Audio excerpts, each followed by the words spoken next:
Olá, todos bem? Estamos aqui então para mais uma transmissão do Ciranda de Luz, onde agradecemos a Deus e a Jesus por esta oportunidade em que aqui nos encontramos, rogando ao alto todas as bênçãos, mantendo a nossa mente e o nosso coração abertos para receber o amparo, o consolo e as boas vibrações. Derrama, ó Pai, a Tua luz sobre nossa humanidade. Graças te damos hoje e sempre, que assim seja, graças a Deus. Através da psicografia de Chico Xavier, o espírito Humberto de Campos nos traz capítulos relacionados ao Cristo, com seus discípulos, personagens bíblicos e outros que tiveram a sua existência tocada pelos ensinamentos e pelo amor de Jesus. A obra Boa Nova, ela nos traz passagens evangélicas de expressiva sabedoria e beleza, narrativas que nos colocam no lugar de espectadores, onde Humberto de Campos nos conta com muita sensibilidade, em 30 capítulos, histórias como as de Tomé, a de Pedro, a conversão de Maria Madalena, Zebedeu, mulher samaritana. Mostra a fé na capacidade da autotransformação humana. Ele nos relata as histórias que eles conversavam com Jesus, trazendo as suas dores, as suas aflições, as suas angústias. E ele, como Cristo amoroso, aconselhando, indicando o caminho certo, apacentando, trazendo a esperança aos corações, nessas pessoas que se converteram ao seu Evangelho, ao Cristo. Afinal, é o nosso maior exemplo, modelo e guia que já passou aqui na Terra. E esse mês em que comemoramos o Dia Internacional da Mulher, escolhemos então a história de Joana de Cusa. A mulher cabe uma importante cota de contribuição com a obra de Deus, oferecendo a sua sensibilidade e a sua inteligência em favor da vida. Então a história de Joana de Cusa é uma lição que nos demonstra em como conviver com o outro, sendo que este não compartilha dos mesmos ideais que os nossos, não compartilham dos mesmos propósitos. Então, entre a multidão, que invariavelmente acompanhava Jesus nas suas pregações, achava-se sempre uma mulher de rara dedicação e nobre caráter, das mais altamente colocadas na sociedade de Cafarnaum. Tratava-se de Joana, esposa de Cusa. Cusa, que era um alto funcionário de Herodes, na cidade onde se conjugavam interesses vitais dos comerciantes e dos pescadores. Joana possuía uma verdadeira fé, mas ela não conseguia poupar-se às angústias domésticas, aquelas que ela vivia dentro do lar. O seu companheiro não aceitava as claridades do Evangelho, e Joana, que já acompanhava os ensinamentos do Mestre, as suas pregações, ela tinha uma ansiedade muito grande de trazer o Evangelho para dentro do lar, para o seu esposo também, mas ele não comungava das mesmas práticas religiosas que a esposa. Ele que era frequentador do templo e um funcionário de Herodes, muito voltado ao materialismo, e inclusive a outras formas de adoração que havia naquela época, como por exemplo, o sacrifício de animais. E Joana, trazia um dissabor muito grande em seu coração, principalmente depois de ter ouvido os ensinos do Mestre e seu coração que estava buscando esse despertamento para o amor. Então, certa feita, Joana procurou o Mestre, ele que estava na casa de Simão Pedro. Foi até lá conversar com Jesus, falar de suas dores, de suas aflições e de sua angústia. Contou que o esposo não tolerava sua doutrina, e ela, que estava buscando esses novos caminhos, se sentia muito aflita e quis ouvir o conselho de Jesus. Jesus escutou Joana carinhosamente, muito atenciosamente, e depois de ouvir a sua exposição, ele falou: Joana, só há um Deus que é nosso Pai, e só existe uma fé para as nossas relações com o seu amor. Certas manifestações religiosas no mundo muitas vezes não passam de vícios populares, nos hábitos exteriores. Todos os templos da terra são de pedra, e eu venho, em nome de Deus, abrir o templo da fé viva no coração dos homens. Então, Jesus já começa falando por que ele veio, que existe um só Deus, que as manifestações religiosas em breve vão se voltar todas para o mesmo amor, para um só Pai, que não pode ter divergência. Então ele fala para Joana agradecer ao Pai por tê-la julgado digna de um bom trabalho desde agora. E Joana fica refletindo, poxa, por que digna de um bom trabalho? Então nós entendemos que estamos em posições diferentes, que algumas pessoas já conseguiram atingir essa iluminação, e no caso de Joana, que estava buscando trazer o Evangelho para dentro do seu lar e do seu coração, esse era o trabalho dela. Trabalhar com o esposo, trabalhar com essas diferenças. Então, Jesus diz para ela: agradece ao Pai por ter te tornado digna do trabalho desde agora. E Jesus aconselha Joana: teu esposo não te compreende, alma sensível? Ele vai te compreender um dia. Ele é leviano e indiferente, ama-o mesmo assim. Tu não estarias ligada a ele se não houvesse razão para isso. Claro que Jesus, com a capacidade de ver além do ser material que somos, nos enxerga como seres espirituais, sabendo de nossa história espiritual, lhe disse: vá e cumpre a vontade de Deus. Porque Jesus disse, os sãos não precisam de médicos. Então, se alguém já conseguiu atingir a claridade, deve levar essa luz também ao outro. Porque não podemos colher uvas em espinhos, mas nós devemos cultivar o solo que produziu plantas envenenadas, a fim de cultivar nele a videira maravilhosa do amor e da vida. Então todos os solos merecem ser cultivados pelo amor. E Joana, com seus olhos com um brilho nos olhos, a íntima satisfação dos esclarecimentos de Jesus, ainda trazia, apesar disso, a sua alma um pouco angustiada. E ela ainda pergunta para Jesus. E aí nós nos imaginamos, sentadinhos do lado dele, trazendo as nossas aflições também para o Cristo.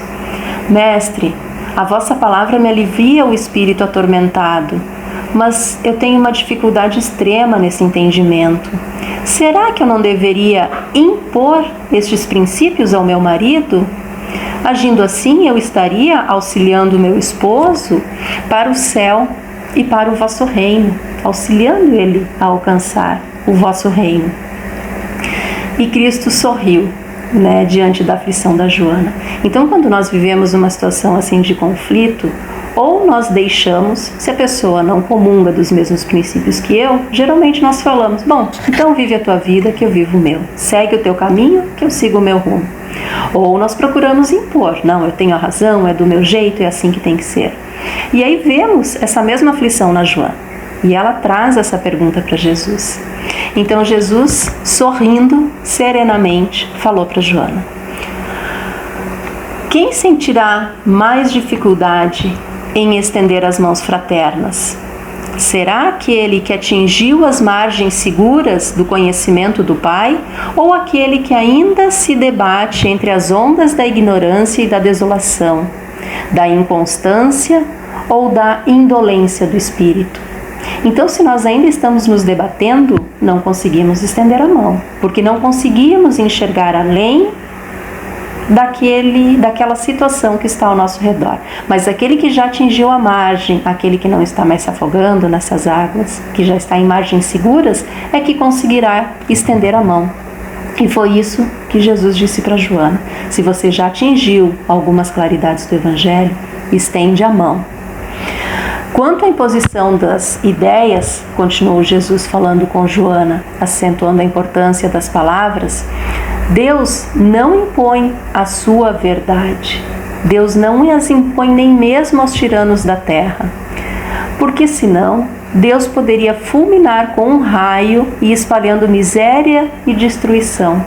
Seria por imposição, seria pela dor extrema, por uma catástrofe muito grande. Deus poderia impor as suas ideias, mas não.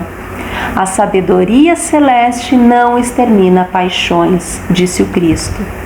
A sabedoria celeste as transforma. Aquele que semeou no mundo, aquele que semeou o mundo de cadáveres, desperta muitas vezes para Deus apenas com uma lágrima. Então olha a profundidade do que Cristo disse, né? Deus tem todo o tempo e toda a paciência do mundo para nos ensinar através do amor. Por isso temos o livre-arbítrio. Por isso as reencarnações, provas e expiações para nos ensinar. Então o Pai não impõe a reforma a nenhum de seus filhos. Ele nos esclarece sempre e no momento oportuno. Então Jesus segue aconselhando Joana, né? Ele diz: Joana, seja fiel, ama o teu companheiro neste mundo como se fosse teu filho. Não percas tempo em discutir o que não seja razoável. Vai, esforça-te, trabalha através do silêncio, convoca o esclarecimento, fala do verbo doce, embora enérgico, da salvação. Volta ao teu lar e ama o teu companheiro, que Deus colocou em tuas mãos para que talhes uma obra de vida, sabedoria e amor. E Joana experimentou então uma alegria em seu coração e, enviando um olhar carinhoso a Jesus, ouviu as suas últimas palavras: vai, filha, e seja fiel. Desde esse dia, né, ela experimentou na sua alma uma claridade muito grande, uma calma, uma resignação, e se dispôs ao trabalho que ela iria ter. Com o ensinamento do Mestre, ela considerou, né, como filha do nosso Pai que está no céu, dessa paciência que precisa, entendendo a generosidade de Deus, né, dos sacrifícios que eram necessários para atingir o reino de Deus. Ela procurou esquecer todas as características inferiores do companheiro e começou a observar somente o que ele tinha de bom: o lar, o conforto que ele proporcionava, a segurança. E mais tarde, né, ainda o céu lhe enviou um filhinho para coroar essa união familiar. E ela seguia, né, sempre fiel a Jesus, sempre fiel ao Evangelho. Os anos se passaram, né? O trabalho de Joana na fé continuou trabalhando para esse conhecimento da vida. Só que em um determinado momento começaram as perseguições políticas devido ao trabalho dele, né? E se desdobraram na existência de seu companheiro. Joana, contudo, se manteve firme. Ele foi torturado pelas ideias odiosas de vingança que ele tinha em seu coração, as dívidas insolváveis pelas vaidades feridas, as moléstias lhe verminaram o corpo, e o ex-oficial de Antipas voltou ao plano espiritual. Ele desencarnou numa noite de sombras muito tempestuosas. A sua esposa, então, venceu, suportou todos esses dissabores amargos. Joana perdeu o lar, teve que procurar um trabalho para sustentar o filho e, através do contato de algumas amigas, ela conseguiu trabalhar. Ela lembrou-se neste momento do Cristo, que também trabalhou na carpintaria, que também calejou suas mãos. Então ela foi cuidar de crianças, realizou trabalhos domésticos a fim de garantir o pão e o sustento para seu filho.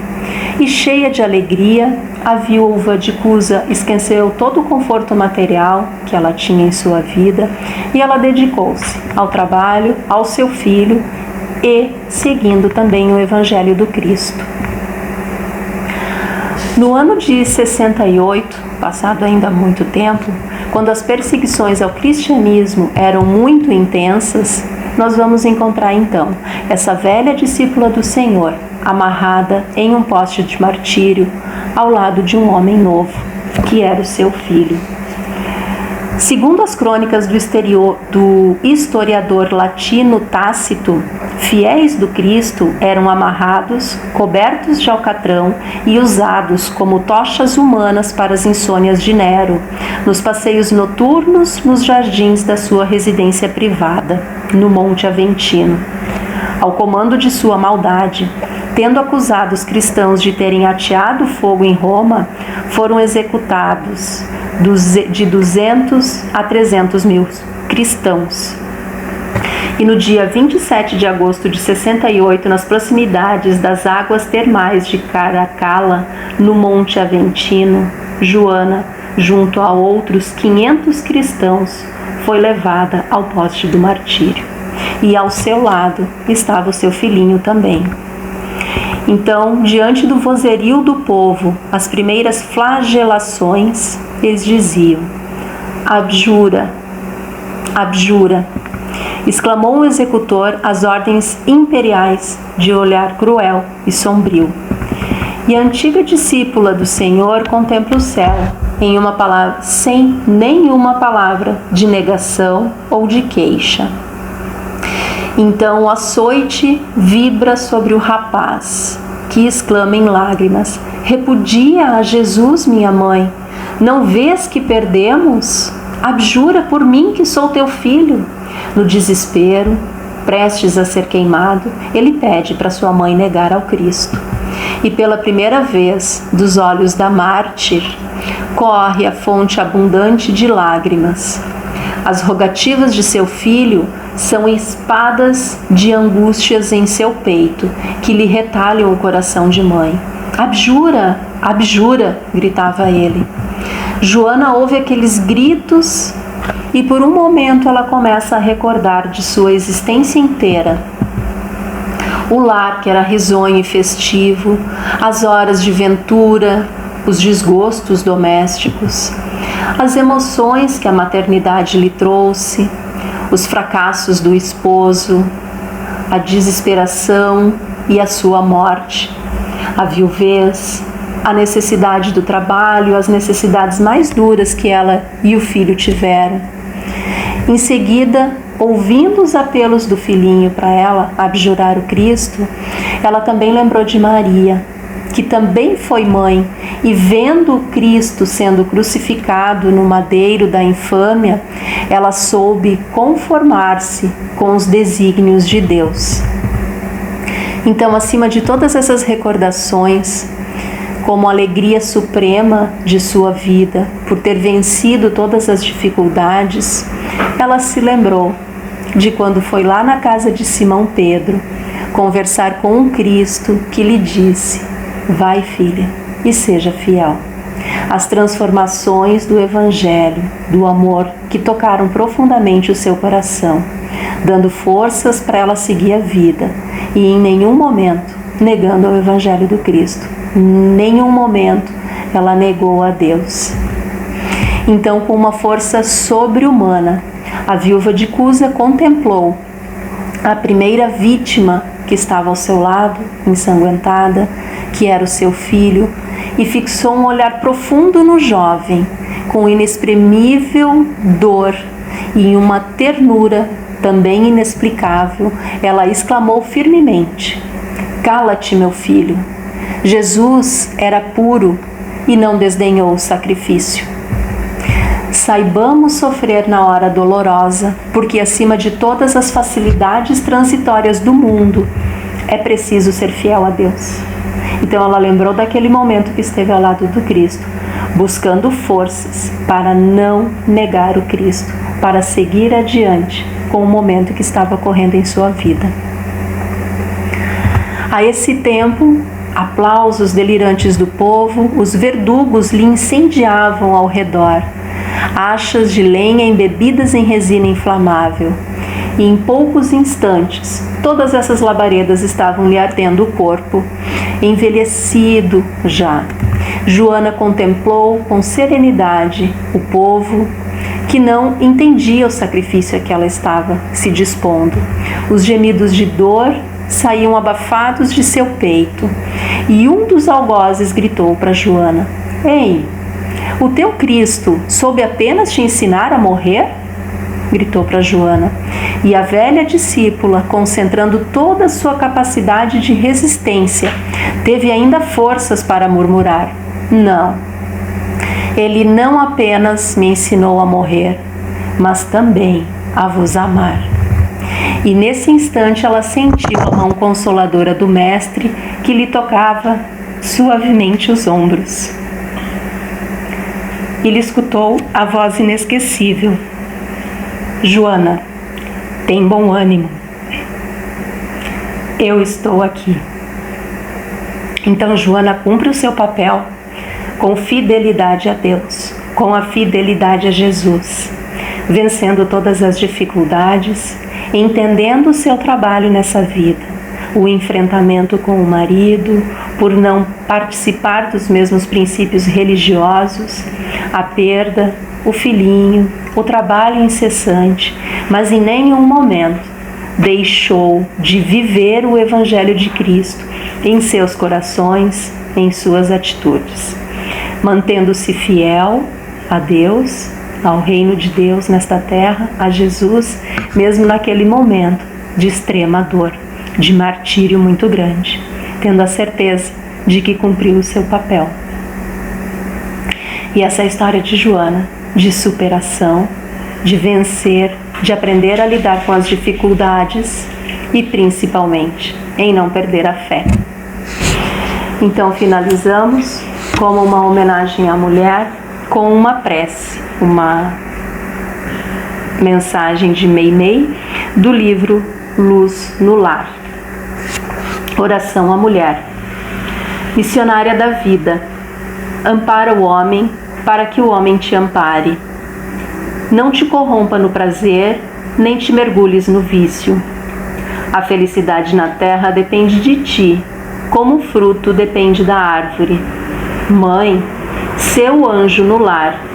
Esposa, auxilia sempre. Companheira, acende o lume da esperança. Irmã, sacrifica-te e ajuda.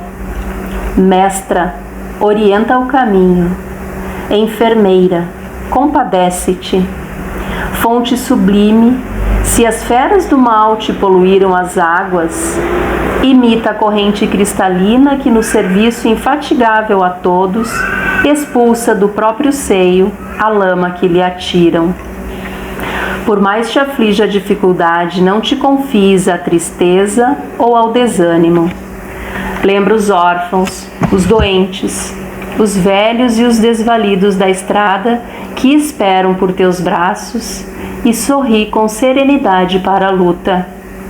Deixa que o trabalho tanja as cordas celestes do teu sentimento, para que não falte a música da harmonia aos pedregosos trilhos da existência terrestre. Teu coração é uma estrela encarcerada. Não lhe apagues a luz, para que o amor resplandeça sobre as trevas. Eleva-te, elevando-nos. Não te esqueças de que trazes nas mãos a chave da vida, porque a chave da vida é a glória de Deus. Que estejamos todos em harmonia com o Cristo e que a paz envolva todos os nossos corações. Que assim seja. Boa noite.